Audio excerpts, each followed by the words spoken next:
Hi everyone, नमस्ते and जय श्री कृष्णा। आज मैं लंच मेनू जो बना रही हूँ वो आपके साथ शेयर कर रही हूँ। लंच के लिए ये एक्चुअली मैं टिफ़िन में ले जा रही हूँ, तो ये बना रही हूँ येलो मूंग दाल जो है, जिसको वैसे तो गुजराती में हम लोग मोगर दाल बोलते हैं। तो मोगर दाल को मैंने अच्छे से 3-4 बार धो के फिर बॉईल करने रख दिया है, हल्दी और नमक डाल के। इसको मैं 2 विसल लगा के पका लूँगी। और मीनवाइल मैं इसमें टमाटर, ऑनियन, अदरक, मिर्ची जो भी इसमें डालने वाली हूँ वो सारा मैं ग्रेट कर रही हूँ। अच्छा, और इसके बाद पता है आज मैं सिंपल रोटी नहीं ले जाऊँगी। आज मैंने सोचा है कि मैं ज्वार और बाजरे की मिक्स फुलके रोटी बनाऊँ। तो आज मैं वो ट्राई करती हूँ। ये दाल जो है वो सिंपल तरीके से ही बनाई है मैंने। कोई ढाबे स्टाइल, रेस्टोरेंट स्टाइल ऐसा मैं नहीं करती हूँ। मैं सिंपल सी रेसिपी करती हूँ। जीरे का तड़का, कड़ी पत्ता, लहसुन चटनी, ऑनियन, अदरक, मिर्ची, ऐसे जो रूटीन बेसिक मसाले जो होते हैं ना, स्पाइसेस, उसके साथ मैंने ये दाल बनाई है।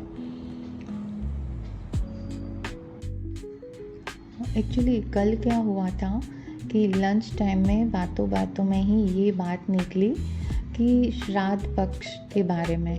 श्राद्ध पक्ष क्या है, क्या करते हैं, वो बहुत कम लोग जानते हैं। मैंने मेरे आसपास देखा कि कई लोग ऐसे हैं जो अकेले रहते हैं, पेरेंट्स से या इन लोग से दूर रहते हैं, तो उन लोगों को पता ही नहीं है कि श्राद्ध पक्ष में करना क्या होता है, किस तिथि का क्या महत्व है, ये सब। तो मुझे लगा कि मैं वीडियो के माध्यम से ये बात शेयर करना चाहती हूँ उन सब लोगों को कि जिन्हें पता ही नहीं है कि प्रत्येक तिथि का श्राद्ध उस तिथि को करना चाहिए जिस दिन व्यक्ति का निधन हुआ हो, है ना। और सुहागिन महिलाओं के लिए भी श्राद्ध रहता है।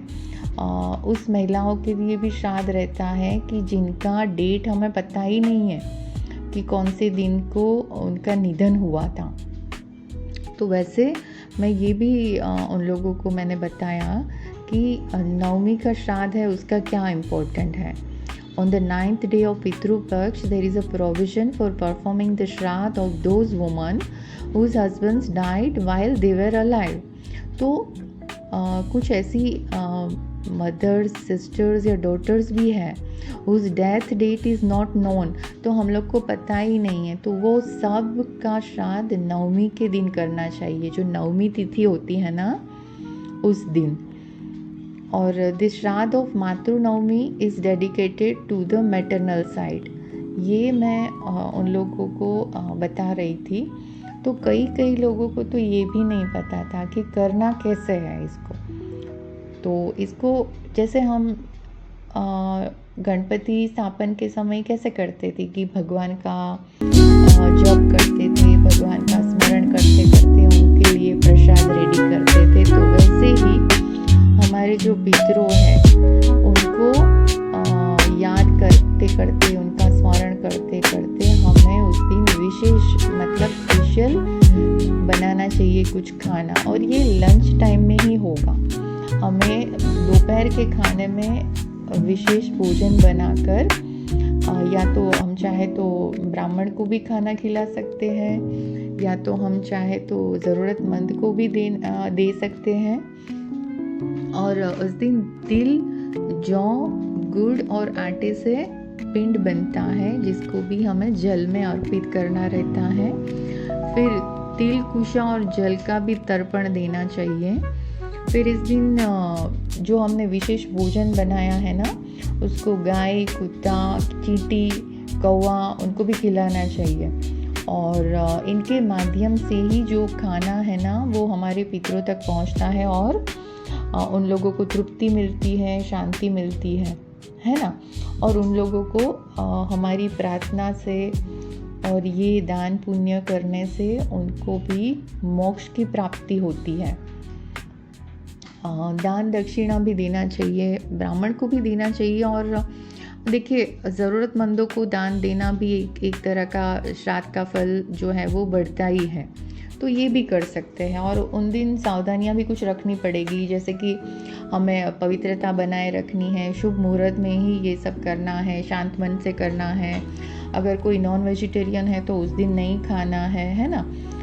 तो ये सब बातों का ध्यान रखता है और उसका भी एक महत्व है, इम्पोर्टेंस है और ये सब हमें मानना ही पड़ेगा, क्योंकि ये प्रथा सालों से, पीढ़ियों से चली आ रही है। हम ऐसे पल्ला झाड़ना या पल्ला झाड़ देने वाली बात हुई कि मुझे नहीं पता है, मैं ये सब नहीं मानता हूँ, मैं नहीं मानती हूँ ऐसा।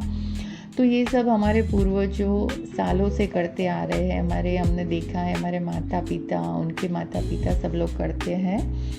तो ये मेरे ख्याल से इम्पोर्टेंस है और करना ही चाहिए। आई होप कि मेरी आज की बात से ये थोड़ा बहुत आइडिया आ गया होगा उन लोगों को जो मेरे गुजराती फ्रेंड्स है, नॉन गुजराती फ्रेंड्स है, जो अकेले रहते हैं, दूर रहते हैं। तो ये थोड़ा बहुत आइडिया आ गया हो और अगर आप चाहो तो इस बार से भी शुरू कर सकते हैं ये श्राद्ध परफॉर्म करना। एंड मैं नहीं कह रही हूँ कि इतना सारा कुछ करो आप, अगर आपको if you want you can start with small thing से भी शुरुआत कर सकते हैं। ये अगर करना चाहो सारा कुछ तो बहुत बढ़िया है, but along with this you can also give gifts to elderly women और on this day feed a Brahmin, मतलब अगर खाना खिला सको तो बेस्ट है, अगर गिफ्ट दे सको तो भी बेस्ट है। Along with this a lamp should be lit under the peepal tree on this day, ये भी कर सकते हैं। ये तो मतलब बहुत आम बात है कि हम मंदिर जाके पीपल को अभी पानी चढ़ाएं, पीपल के पास एक दिया जला दें, है ना। It is believed that the food given to these creatures reaches our ancestors and gives peace to their souls। तो ये भी बहुत बढ़िया बात है कि अगर हम कौवे को, चींटी को, गाय को, कुत्ते को खाना खिलाएं, है ना। चलिए, thank you very much for watching.